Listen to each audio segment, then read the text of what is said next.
semestre de 2006, eu estava com quase 15 anos de idade, eu percebi que a cada dia que passava, eu enxergava menos. A cada dia que passava, a luminária especial que eu usava na mesa da minha escola, porque a luz da sala já não era suficiente, parecia iluminar menos.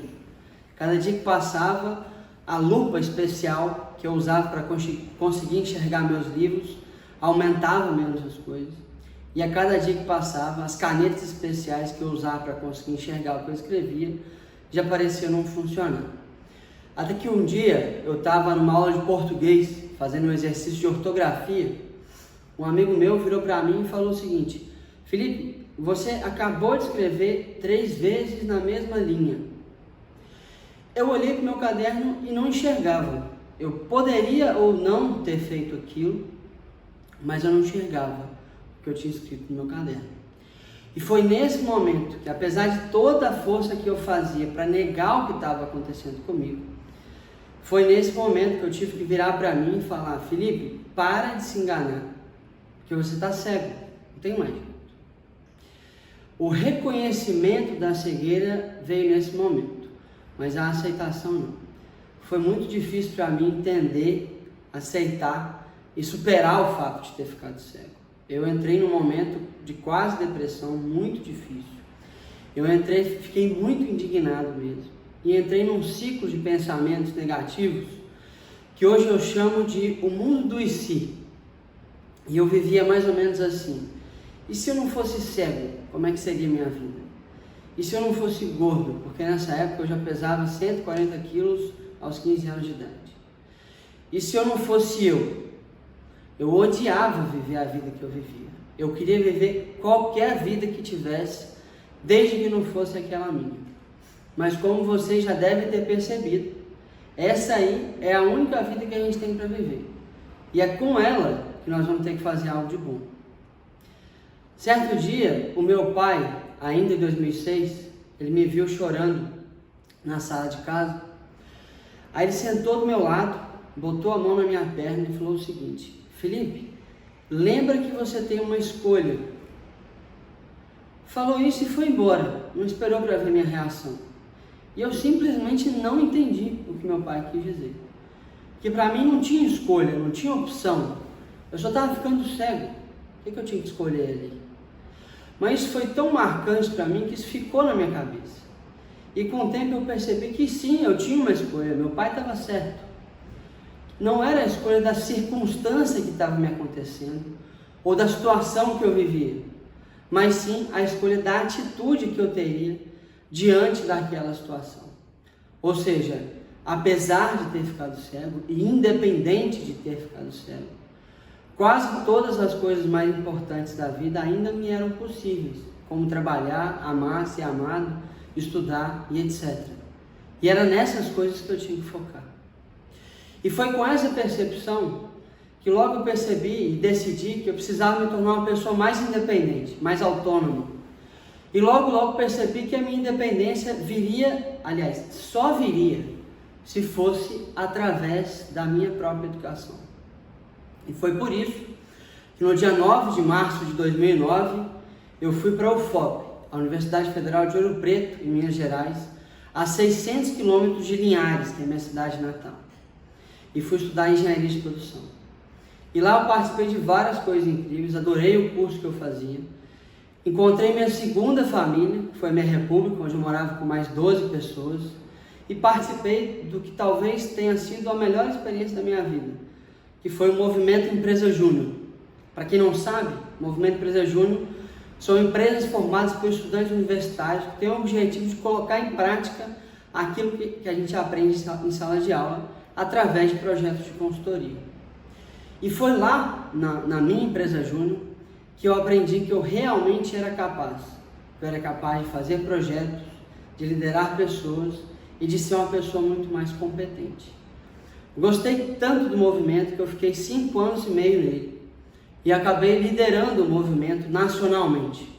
Eu fui presidente do Conselho da Confederação Brasileira de Empresas Juniores, a Brasil Júnior, no ano de 2015.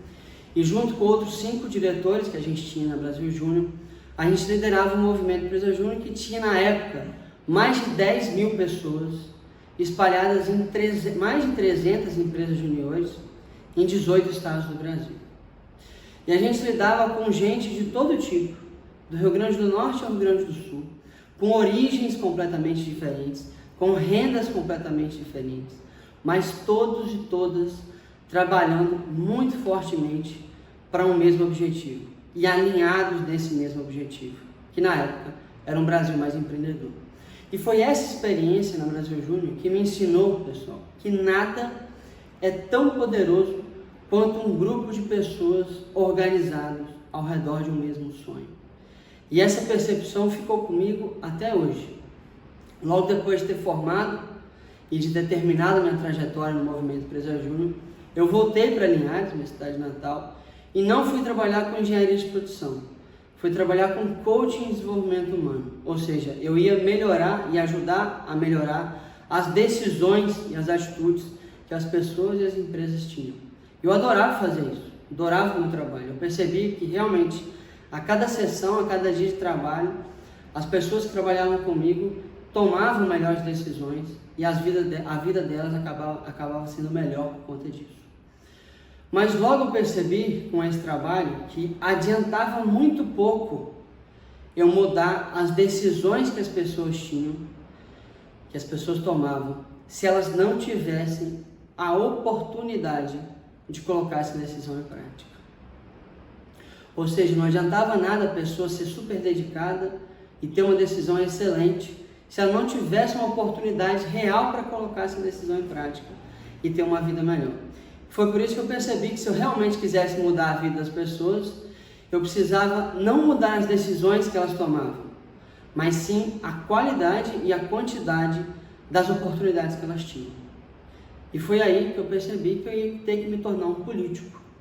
Porque é a política, através das suas decisões, boas ou más, que muda a quantidade e a qualidade das oportunidades que as pessoas têm. E o primeiro passo foi me candidatar a vereador em Linhares, minha cidade natal. Foi uma candidatura muito intensa, trabalhei e aprendi muito e eu perdi. E foi uma das melhores coisas que me aconteceu na vida até hoje, foi ter perdido a candidatura para vereador. Não apenas porque hoje eu sou deputado, mas porque ter perdido para vereador me fez lembrar de dois dos melhores aprendizados que eu já tinha tido na vida. Primeiro, que eu tinha que me preparar para os desafios que eu tinha, a educação. E segundo, que nada é tão poderoso quanto um grupo organizado de pessoas ao redor de um mesmo sonho. E foi com esses dois aprendizados que eu decidi fazer duas coisas. Me preparar melhor, primeira coisa. E por isso fui fazer um mestrado em políticas públicas na Universidade de Oxford, na Inglaterra. E segundo, que eu precisava de um grupo. Eu precisava de pessoas alinhadas com os objetivos que eu tinha para conseguir transformar a política de verdade. E foi aí que eu me juntei ao pessoal do Movimento Acredito, que é um movimento nacional e suprapartidário, que luta por um Brasil mais justo, mais inclusivo, mais ético, mais desenvolvido e sem privilégios. E foi com essas duas percepções, o mestrado em Oxford e o grupo do Movimento Acredito, que eu decidi me candidatar a deputado federal no pleito de 2018.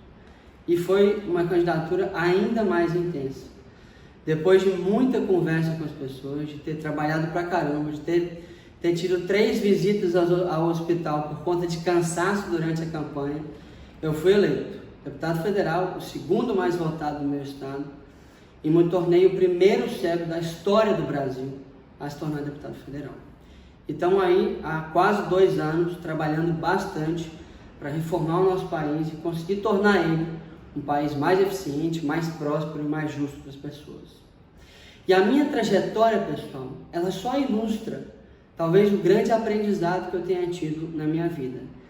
Que independente da situação que a gente está vivendo, por mais difícil que ela seja, a gente sempre tem uma escolha.